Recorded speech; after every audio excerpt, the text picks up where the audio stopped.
Bueno, buenas tardes. Bueno, un enorme placer compartir esta mesa. Vamos a tratar de ajustarnos bien a los tiempos y si es posible terminar un poquito antes, así no retrasamos tanto el break.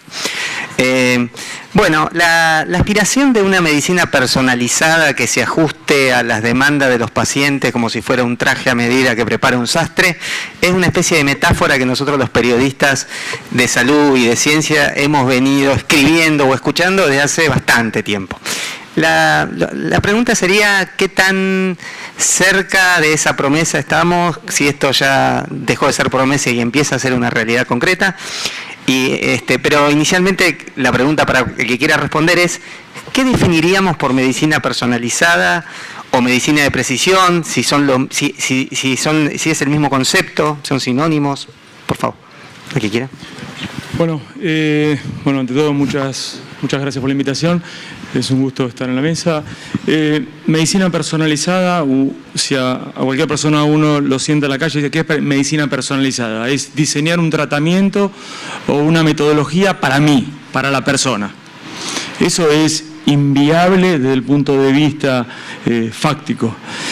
La medicina tiende a ser de precisión cuando hoy en día hay definiciones del Instituto Nacional del Cáncer en Estados Unidos, del NIH, donde establece que es el esfuerzo que uno tiene que hacer en tratamiento o prevención, focalizando en la persona, en sus genes, en el medio ambiente y en el estilo de vida. O sea que no es solamente la medicina de precisión para tratar con una droguita A, B o C a cada una de las personas que tengo adelante. Entonces, es un abordaje general, global, de precisión, donde uno puede ir focalizando punto por punto, pero siempre considerando todas las variables que mencioné: persona, medio ambiente, gen y estilo de vida. Sí, agrandando un poquito también la definición, llevándolo un poquito más al lenguaje común de la gente, podríamos decir que es esa medicina que se da en el momento adecuado, al paciente adecuado, con la condición que tenga adecuada, ¿no es cierto? Coincidiendo con lo que dice Matías, no es algo que algún día va a poder ser una medicina para cada persona en particular, o sea, es una medicina que va a agrupar, en este caso, si hablamos de medicina de precisión, y seguramente vendrá alguna pregunta después, en algún gen particular, alguna proteína en particular que falla, que es común a varios tumores, una medicina que pueda tratar varios tumores que hasta hoy en día ya eso era bastante difícil de poder lograr, ¿no es cierto? Sí, ¿qué querías, Nicolás? No. Un poco completar el concepto de Darío y Matías. Obviamente que acá a lo mejor estamos para hablar un poco más desde el perfil genómico molecular, teniendo en cuenta que también vamos a hablar de cáncer. Y desde ese lugar es importante recalcar que se han hecho muchísimos esfuerzos, ¿sí? en torno a lo que es medicina de precisión para que se desarrollen desde dos lugares diferentes. Por un lado, desde los médicos para poder brindarle medicina de precisión a sus pacientes, ¿sí? Brindarle tratamientos a medida, un poco lo que decía Darío, y por otro lado, de la industria farmacéutica para desarrollar drogas a medida exactamente para cada paciente, para cada perfil genómico o molecular de cada paciente. Volvamos, Nicolás, a la reflexión que hacía al comienzo. Da la impresión de que el cáncer parece ser un campo, un terreno donde la medicina personalizada, a lo que se llama medicina personalizada, ha tenido quizás más avances que en otras áreas de la medicina. Pero ¿ustedes podrían decir que es más una realidad cotidiana que una aspiración? ¿Cuánto hay de aspiración y cuánto de realidad práctica en el día a día de esa idea de ajustar el tratamiento en función de características moleculares o genéticas de los pacientes o de su enfermedad? A ver, yo respondiendo un poquito como farmacéutica, lo voy a tomar desde otro punto de vista. Dale. Y sí, yo creo que hay una medicina personalizada. En la atención farmacéutica tenemos una gran posibilidad de hacerlo, no solo desde el punto de vista científico, llegando con drogas específicas, la inmunoterapia me parece que es súper específico, pero también desde el tratamiento integral, el momento que uno dispensa, en el momento que uno le da todas las consideraciones desde lo que es alimentación, de lo que es el cuidado en general de este paciente que está recibiendo una medicina que quizás sí es una medicina orientada a su situación genética, pero que también es personalizada desde ese punto de vista. Y que ahí nos abre un panorama que hay mucho para trabajar, sinceramente. Bien. Creo que no debemos dejar de costado que medicina personalizada no hace al afecto que uno le brinda a la gente, porque eso es absoluto, real, y el afecto que uno le da en el trato humano a lo cotidiano hace que las cosas se transiten de manera distinta. Antes Alejandra acá se mencionó como una paciente, pero fíjense que acá de la audiencia la mitad vamos a tener cáncer. Entonces, ¿cómo podemos personalizar o precisar algo de lo cual la mitad de nosotros va a tener cáncer? Porque esas son las cifras en Argentina o en países en vía de desarrollo. Entonces es muy difícil detectar quién lo tiene ahora, quién se lo diagnosticó antes. Entonces, ahí surge la palabra que es interesante analizar, que es la taxonomía, que eso va exclusivamente a lo que es toda la práctica y la ciencia que hay de la clasificación. Porque cuando tenés un rash, una erupción, tiene que ser macular o papular, no puede ser otra cosa. Tiene fiebre, más de 38 o más de 39. Cáncer de mama, si tiene receptores positivos o receptores negativos. Cáncer de pulmón, hoy en día son 74 enfermedades distintas que obedecen a desórdenes moleculares. Pero esos son criterios taxonómicos que se tiene que ir modernizando. Y eso es lo que la ciencia tiene que avanzar. Podemos hablar de la cosa chica y movemos realmente muy poquito desde la ciencia básica, aunque a nosotros nos parezca enorme, porque en el quehacer cotidiano, y antes habló la gente de Bristol, lo de hacer crónica la enfermedad con la inmunoterapia, no. Yo tengo pacientes curados con inmunoterapia, ya llevan 10 años de remisión completa y te puedo decir que están curados. Entonces, pasamos de una medicina de precisión, que era ver la alteración genética para dar el fármaco A, cuando en realidad estamos dando una medicación imprecisa, porque la inmunooncología es imprecisa, porque vos lo que haces es ejercitás a tus propios linfocitos a atacar un tumor en forma imprecisa. Le sirve a los pacientes con melanoma, con cáncer de riñón, con tumores de león gastroesofágica, a los pacientes con melanomas, con tumores a pequeñas células, le sirve a todos los tumores. Entonces, vamos de una medicina realmente que buscamos la precisión y terminamos siendo una medicina más imprecisa. Es más, hasta el año pasado, hace ya 2 años, estamos bastante grandecitos, se publicó un artículo en base a la aprobación de un fármaco, una inmunoterapia con agnóstico, o sea que sin importar el órgano que le daba origen al tumor. Entonces, ¿vamos de la medicina en precisión? No, tenemos una taxonomía tal que tenemos que clasificar las cosas de determinada forma para que nos peguen. ¿Sí? Si no, es muy difícil seguir avanzando en la ciencia. Y un poco la respuesta a esto es cuánto de la práctica clínica que uno hace hoy en el día se superpone con la investigación clínica. Muy poquito. Aunque a nosotros en el consultorio el paciente que respondió y que se curó nos parece un montón, pero realmente hay que focalizar que la investigación clínica o básica se superponga a nuestra práctica cotidiana. Ese es el mejor resultado que podemos tener en la ciencia. Es una visión muy macro, muy difícil de lograr, que probablemente la podamos responder y ver cómo se mueve a lo largo de los años. Pero volviendo a la cuestión molécula específica, sí. Creo que está bien, uno puede decir medicina de precisión porque uno le da mejor tratamiento. Antes teníamos tumores de 1 centímetro de mama que a los 4 meses tenían lleno de metástasis hepáticas. Hoy en día sabemos que se van triple negativos o son HER2 positivos. Encontramos medicamentos y pudimos identificar factores de riesgo que hacen más precisa la medicación. Bien. ¿Alguien, Nicolás, querías hacer un comentario? No, un poco... contestando la pregunta específica también y sumándome un poco a lo que decía Matías, la medicina de precisión es absoluta actualidad, ¿sí? Sobre todo en todo lo que tiene que ver con tratamiento para el cáncer. Eso lo vemos nosotros mucho en Biomakers, cómo cada vez hay más pacientes que se testean, ¿sí? Para caracterizar genómicamente o molecularmente a esos tumores para después que el oncólogo efectivamente pueda tratarlos. Y por otro lado también vemos cómo mes a mes la FDA aprueba nuevos tratamientos. Es impresionante la cantidad de nuevos tratamientos asociados a alteraciones moleculares o genéticas que se están aprobando todos los meses. O sea, se aprueba un tratamiento, pero está indicado para una población de pacientes que tengan determinadas características genéticas o moleculares. Entonces, antes de que ese paciente reciba el tratamiento, tiene que hacer ese estudio. Exactamente. ¿Esos estudios se cobran? ¿Lo financia el sistema de las financiadoras, las prepagas? ¿Lo tiene que poner el paciente? No, esos estudios están cada vez mejor financiados y el acceso a esos estudios hoy por hoy en la Argentina es excelente. Bien. La verdad que es impresionante cómo una gran cantidad de pacientes se van sumando mes a mes a los programas de testeo, ¿sí?, asociados a estas drogas target o drogas dirigidas. Y la verdad que esa es una realidad que en la Argentina hoy podemos decir que existe. Bien. En los últimos 5 años se lanzaron 63 drogas contra el cáncer, nuevas. La pregunta es, de ese total, ¿uno puede decir cuántas de ellas encuadrarían dentro de esta corriente de medicamentos personalizados dirigidos a blancos específicos? Y por otro lado, sí me gustaría que me señalaran, en todo caso, qué tan diferentes son de la quimioterapia clásica que siempre conocimos. Bueno, en ese sentido sí, la gran mayoría, el gran porcentaje son todos contra blancos moleculares específicos. Uh-huh. Si uno pudiera volver 40, 50 años atrás, acá tenemos, casualmente somos 3 hijos de oncólogos. ¿Sí?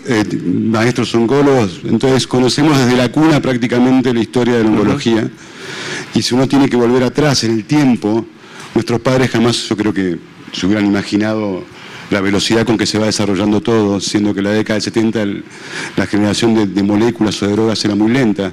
Hoy en día está avanzando todo muy rápido. La gran diferencia con la quimioterapia, o mal llamada quimioterapia vieja, o tratamiento viejo contra el cáncer, porque no hay drogas viejas ni nuevas, son elementos que hoy en día se siguen utilizando, es que antes actuaban específicamente algunas drogas que actúan en el ciclo celular, específicamente en alguna fase del ciclo o en todo el ciclo celular. Después, con la llegada de los anticuerpos monoclonales y los inhibidores de tirosinquinasa, actúan determinadas proteínas o determinados genes, y hoy en día la medicina de precisión, que es lo que más se tiende a llamar, es justamente en lo que es prácticamente una falla en un gen, donde una droga en particular va a actuar sobre esa falla en el gen.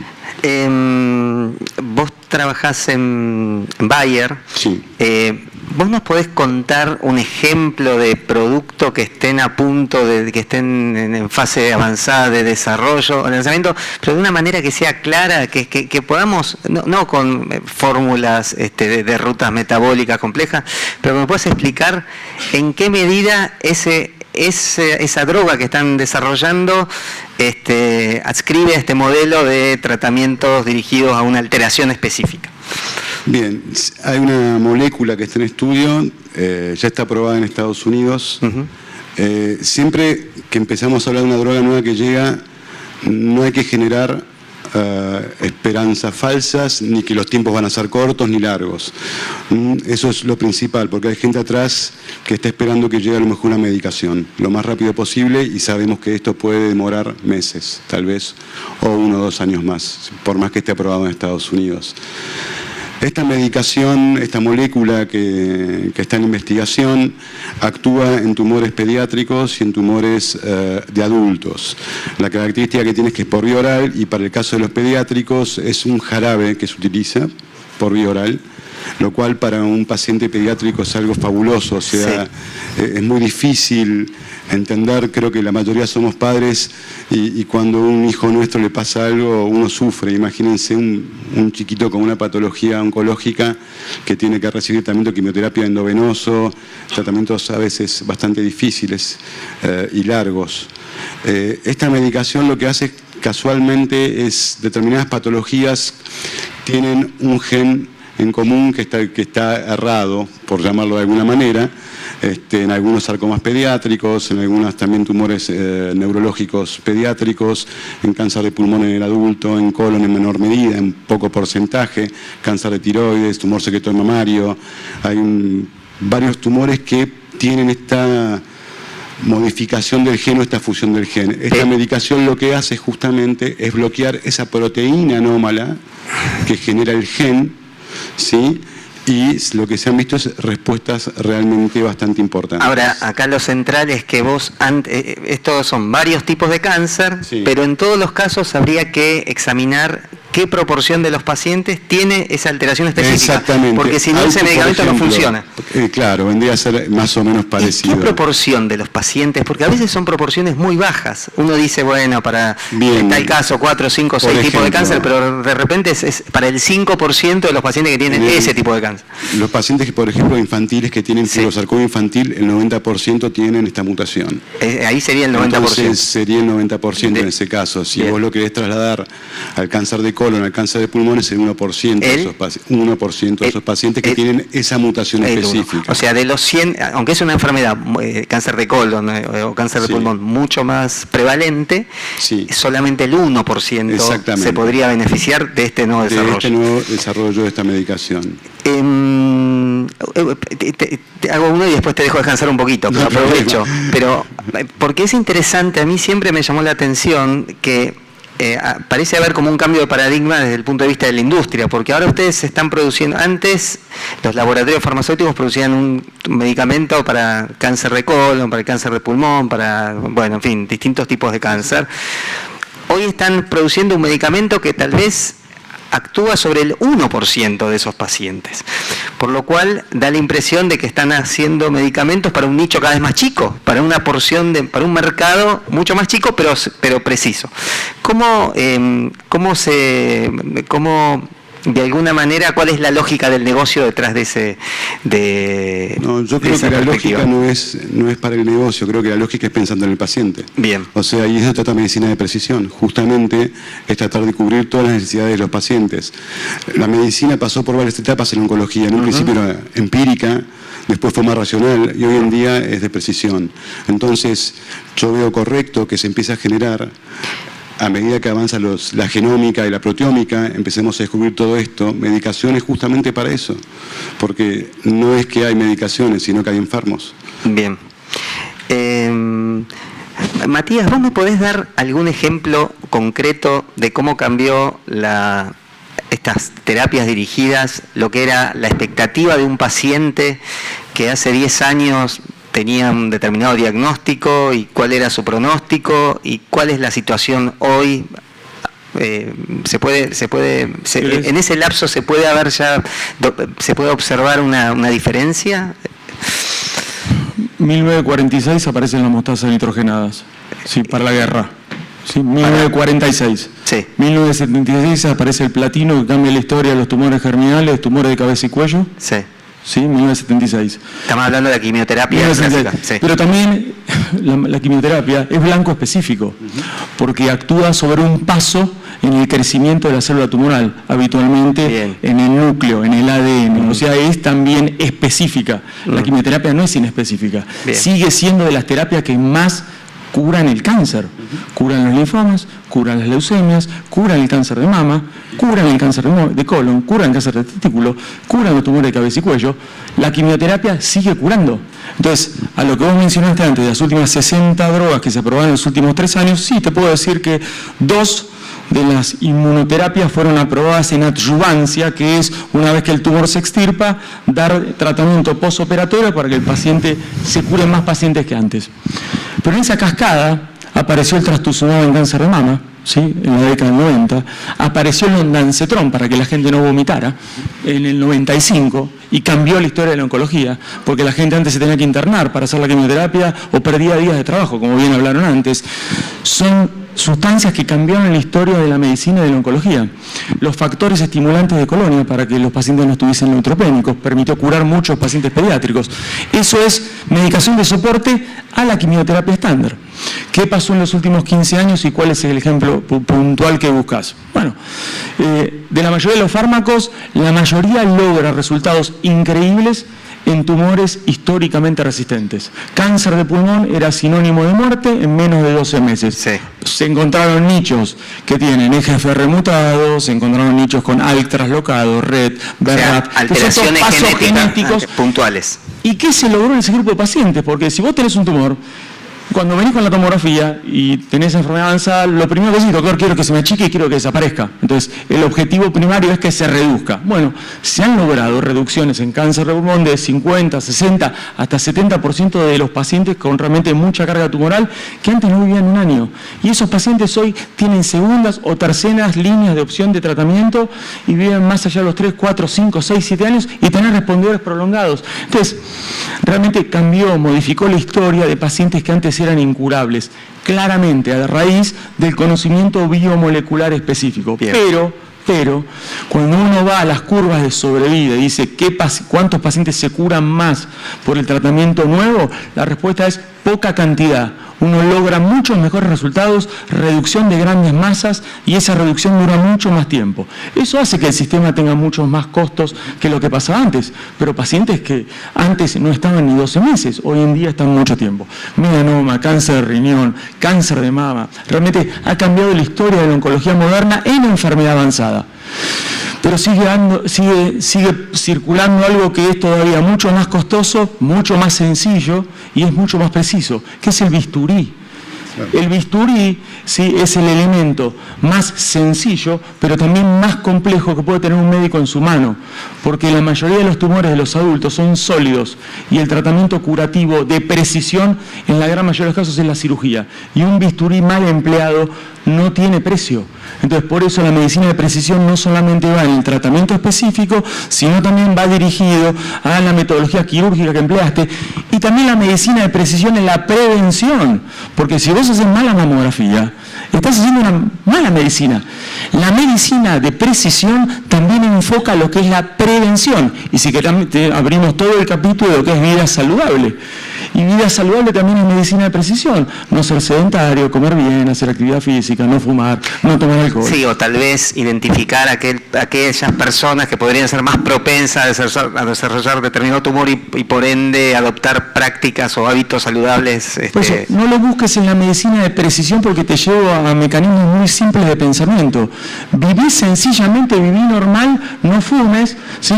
No tomen alcohol, que es el segundo hacedor de cáncer, tengan relaciones sexuales de protección y coman saludable y no hagan sedentarismo y a los chicos no los pongan al sol cuando son chicos. ¿Esas son medidas de precisión? Sí.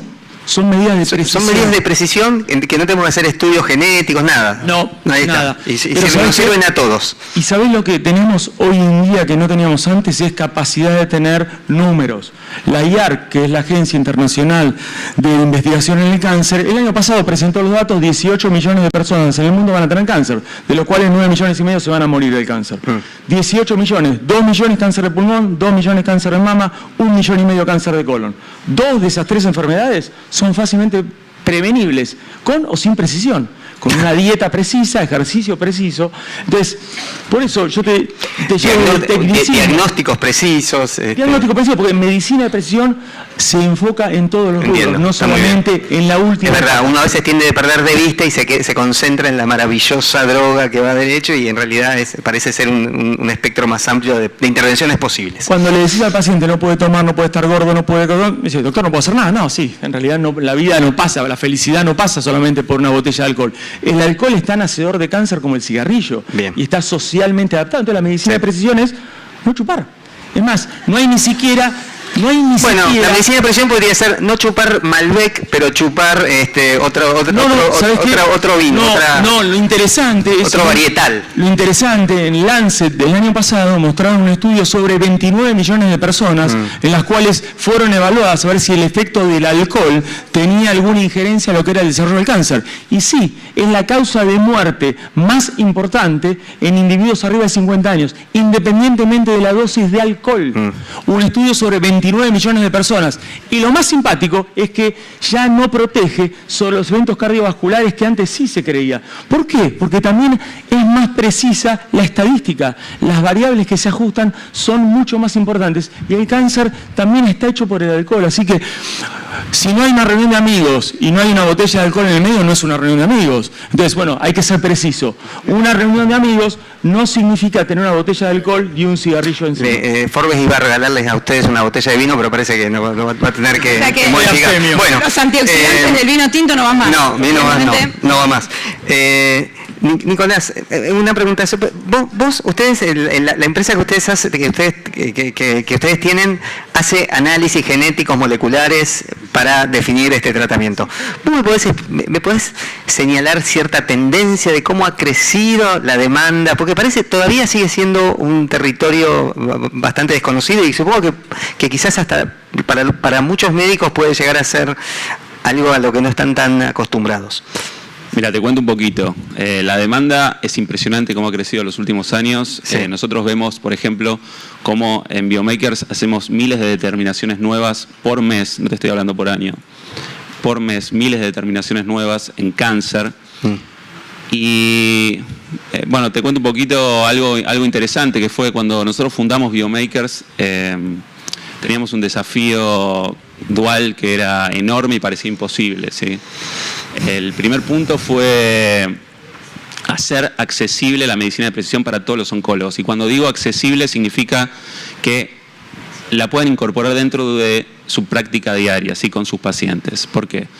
Antes los exámenes genéticos tardaban entre 10 y 20 días y con pacientes avanzados es muy difícil esperar tanto tiempo para darle un resultado genético y ahí tomar una decisión terapéutica. Entonces, el desafío era, bueno, a ver, ¿qué podemos hacer con eso? Entonces, reconceptualizamos un poco el modelo de testeo genómico, no solo en Argentina o en la región, sino a nivel mundial. Y lo que hicimos fue generar un nuevo paradigma, un nuevo algoritmo que permitió, a partir de eso, que los resultados de testeos genómicos para pacientes con cáncer estén en 3 días disponibles. ¿De cuánto? ¿Cuánto tardaban antes? Antes tardaban un promedio de 10 días, a veces 15, a veces Claro, 20. y esos 15 días que vos esperás para ver cuál es el mejor tratamiento puede ser un periodo de tiempo... Un paciente con diagnóstico de enfermedad avanzada es un paciente psicológicamente muy particular, ¿sí? Y que hay que tratarlo con mucho cuidado, y el tiempo es un factor fundamental, porque acá estamos hablando, como decía Matías, de también aumentarle la sobrevida a ese paciente, ¿sí? Entonces, el factor tiempo es un factor absolutamente preponderante. Ese fue el primer desafío que nos planteamos. Y el segundo, y el más importante, era cambiarle diametralmente la expectativa y calidad de vida de esos pacientes, dándole, ¿sí?, una calidad de medicina de precisión muy, muy buena, ¿sí?, y de primer nivel mundial, a través de trayendo tecnología de punta, ¿sí?, con secuenciadores genéticos y otros métodos también de detección genómica muy, muy precisos, y apostando mucho al rigor científico y a la calidad, ¿sí? Con políticas de calidad, hemos invertido muchísimo en políticas de calidad, y eso ha permitido que hoy no existan más los falsos negativos. Exacto. Que hoy cada paciente que pasa por Biomakers es un paciente que sale con un resultado preciso y exacto. Bien, no tiene que confirmarlo, ya está, es un dato que puede tomarlo por cierto. Sí. Liliana, desde el punto de vista farmacéutico, ¿cuál es la diferencia entre los medicamentos clásicos y lo que se llaman las nuevas terapias complejas y los tratamientos personalizados, por llamarlos de esa manera? Bueno, en estas nuevas terapias la gran diferencia es que se usan unas moléculas muy grandes, muy complejas, generalmente biológicas o biotecnológicas, ¿no? Hoy en día hay mucha injerencia de la ingeniería genética dentro del desarrollo. Son moléculas de un peso molecular muchísimo más grande. Para que tengan una idea, una síntesis química te da una molécula de 1 kilodalton, y acá estamos hablando de 50 muchas veces. 50 veces más grande, digamos. Exacto. Con lo cual te da una molécula que es más inestable, y hay ciertas variables que aumentan su inestabilidad. Una de ellas son las vibraciones, pero la más conocida es la temperatura. Entonces, estas moléculas requieren un cuidado muchísimo más específico en relación a lo que es la temperatura. Y bueno, y ahí hay grandes desafíos, ¿no? Desde lo que es la parte del diseño, desde lo que es la parte del desarrollo de estas macromoléculas, y luego, por supuesto, cuando ya está definido el medicamento biológico o biotecnológico, cómo es su cadena de almacenamiento y distribución, porque obviamente tenemos que pensar también las formas farmacéuticas generalmente son líquidas, ¿sí? Que eso también aumenta la variabilidad y la habilidad en relación a la temperatura, con lo cual ha cambiado en este sentido la distribución. Estamos hablando de la distribución desde que se recibe un lote producido por un laboratorio hasta que se distribuye a todas las provincias o los lugares, los hospitales. El laboratorio tiene que tener muchísimo cuidado en el momento de diseñar y desarrollar la droga, cuando se importa o el laboratorio envía a, digamos, operadores logísticos, distribuidores, droguerías, bueno, toda esa cadena.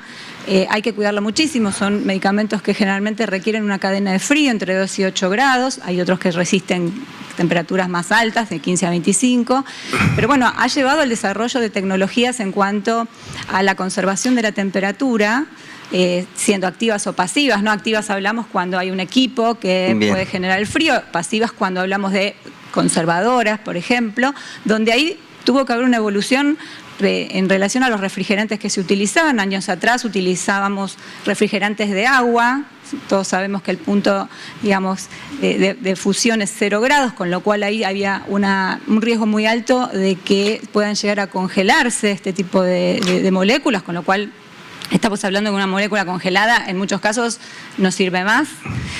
Claro, porque eso es interesante. Vos podés tener el mejor diagnóstico, podés hacer los test genéticos, moleculares, pero si finalmente el medicamento que se administra ya tuvo problemas en esa cadena de distribución de almacenamiento, ahí se pierde. Todas las ventajas del tratamiento se pierden. Contanos dos palabras de ese centro gigante, enorme de gestión de medicamentos que se inauguraron, y me parece bastante, que Andrea inauguró, es bastante, creo bastante inédito, digamos, en nuestro medio. Bueno, ¿no? sí, justamente en vistas de esta revolución en cuanto a estos medicamentos de alto costo, baja incidencia, tuvimos que pensar en un diseño de almacén que, bueno, realmente vaya más allá de los conceptos que teníamos de almacenes generales. Las superficies son no tan grandes como los grandes volúmenes, pero sí muy cuidados en relación al cumplimiento de las buenas prácticas de manufactura. Nosotros hicimos una extensión de lo que sería un laboratorio, con lo cual tenemos estándares muchísimo más altos que lo que podría ser para cualquier otro tipo de depósito. Lo que es la parte de mantenimiento de temperatura, que justamente hablábamos de la habilidad de las moléculas, tiene redundancia, o sea, son áreas, por ejemplo, de cámaras de frío en las cuales, por más que haya falla de equipos, nosotros contamos con la duplicidad de equipos, con lo cual la contingencia es la misma cámara de frío. Para tener una idea del movimiento de medicamentos, que eso, ¿cuántos van distribuyendo por día? Eso es un dato que vos tenés. Obviamente son muchísimos menos que la masividad de miles y miles de pallets que se envían del resto. En estos casos son, por supuesto, mucho menores, se envían en conservadoras, menor volumen. El área de la que estoy hablando es un área de 3.700 posiciones, o sea, no es tan grande, pero sí es bastante grande, en la cual tenemos tecnología aplicada para el seguimiento de todos los envíos con Andreni Mobile, porque la verdad que la trazabilidad es sumamente importante. Aplicamos tecnología para el control de inventarios con drones, por ejemplo, y hay farmacéuticos que lideran todas las operaciones. Sí, es un depósito, pero parece un laboratorio farmacéutico. Exacto. Para cerrar, ¿cuál sería la principal, qué vende el futuro? Alex le decía al ministro, si nos juntamos acá el año que viene, pero estoy hablando de un futuro un poco más lejano. En 10 años, ¿qué puede haber cambiado? ¿Qué podría cambiar con esta nueva corriente de las medicinas dirigidas a enfermedades, análisis? ¿En qué manera, cómo visualizan ese futuro de las medicinas de precisión? Me parece que la alianza tiene que ser multisectorial. Nosotros conocimos el sitio de Andreani, increíble. Para un oncólogo increíble. Parece es el backstage de cómo se lleva la medicación. Nos pareció una nave espacial enorme, realmente increíble, y después encima, si eso llega a un sanatorio, una clínica, y el enfermero lo dejó colgado, o el médico no lo administra, todo ese esfuerzo que se hizo no vale la pena. Entonces, me parece que la alianza multisectorial tiene que ser, uno trabaja para los pacientes, para la gente, no para una compañía. Las compañías también trabajan para la gente, ellos también trabajan para la gente. Esto de las plataformas genéticas, que parece una imposición de una moda, no es una moda. personalizada. Esto es conocimiento que uno tiene que ir acumulando. Si bien hay mucho conocimiento genómico que por ahí no sirve o todavía no tiene la trascendencia clínica que hoy esperamos, es todo acumulación de conocimiento. Me parece que todo va a seguir un mismo camino. La medicina de precisión tiene que ir cada vez a ser más precisa, pero tiene que haber cada vez menos pacientes con cáncer, ¿sí? Claro. Porque el objetivo es ese. Y de los pacientes que desarrollan cáncer, porque hay tumores que no se pueden prevenir, los tumores del cerebro no se pueden prevenir, los tumores de páncreas medianamente puede ser que sí en algún sector, pero básicamente es tener mayor conocimiento genético que se tiene de los tumores y de la gente que porta esos tumores y el medio ambiente. Me parece que Argentina tiene que generar datos. Los datos de la IARC son de la IARC, tienen datos de Argentina dentro de la IARC. El INC está haciendo un trabajo interesante, pero hay que darle continuidad política y me parece que eso es fundamental. Y lo que él dijo es, le damos acceso a todos, sí, para que tengan plataformas genéticas. Pero si esa plataforma genética atrás no hay una mutación y no hay un medicamento que sea en tiempo y forma, esa plataforma genética no sirve. Entonces, lo que uno tiene que hacer es toda esa vueltita, ¿sí?, desde la plataforma genética hasta tener el acceso al medicamento preciso para el paciente en el menor tiempo posible. Y esa es una articulación también del sistema. Entiendo, perfecto. Darío, ¿querías decir algún comentario más? Sí, yo creo que, a ver, empezamos un camino hace rato. Siempre se vio la mayor cantidad de avances en lo que era diagnóstico por imágenes, donde se lograron cosas increíbles y se siguen logrando cosas increíbles. Siempre estábamos en deuda con la medicina de precisión o con los nuevos modelos de drogas. Hoy en día ya es una realidad. Falta mucho camino por recorrer, va a venir mucho por recorrer. No nos vamos a imaginar lo que viene.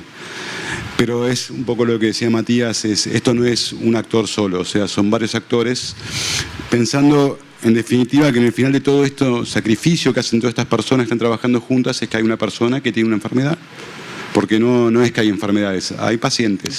Entonces, si todos trabajamos juntos, creo que es el mejor mensaje que se puede dar, ¿no? Nicolás, ¿cómo lo ves? Sí, como última reflexión, creo que también la responsabilidad desde el lugar que nos toca a nosotros, desde Biomakers, por ejemplo, creo que tenemos una enorme responsabilidad con los pacientes y también con los médicos para hacerles, para que desarrollen una práctica profesional mucho más optimizada.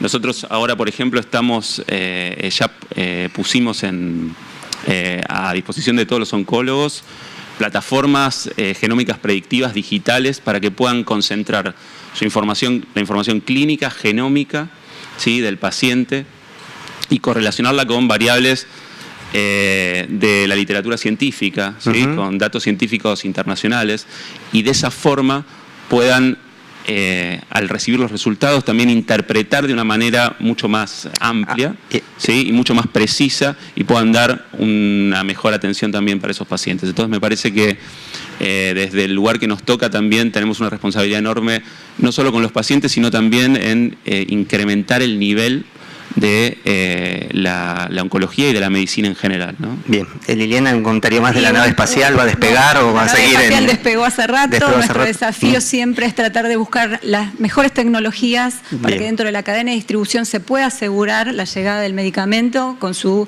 eficacia y eficiencia inalteradas. Y que ese centro que recibe el medicamento, como decía Matías, también que llegue a nivel país, ¿no? Porque nuestro desafío es llegar de la mejor manera desde el Jujuy hasta Tierra del Fuego con la misma calidad. Bueno, les agradezco mucho. Hacemos ahora una pausa, así que bueno, seguimos. Muchísimas gracias. Muchas gracias a los 5.